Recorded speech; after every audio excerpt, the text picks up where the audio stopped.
The Mississippi River, with its sand and silt, has created most of Louisiana, and it could not have done so by remaining in one channel. If it had, southern Louisiana would be a long, narrow peninsula reaching into the Gulf of Mexico. Southern Louisiana exists in its present form because the Mississippi River has jumped here and there within an arc about 200 miles wide, like a pianist playing with one hand, frequently and radically changing course, surging over the left or the right bank to go off in utterly new directions. Always it is the river's purpose to get to the Gulf by the shortest and steepest gradient.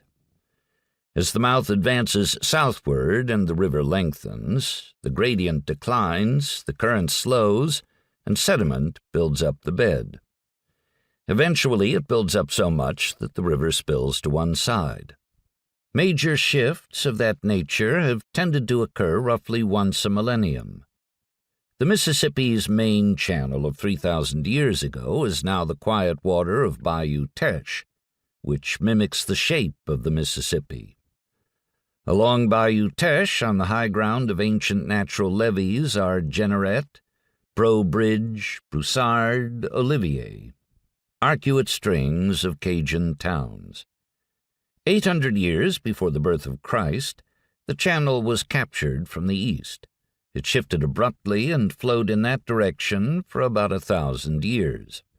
In the 2nd century A.D., it was captured again and taken south by the now unprepossessing Bayou Lafourche, which by the year 1000 was losing its hegemony to the river's present course through the region that would be known as Plaquemines.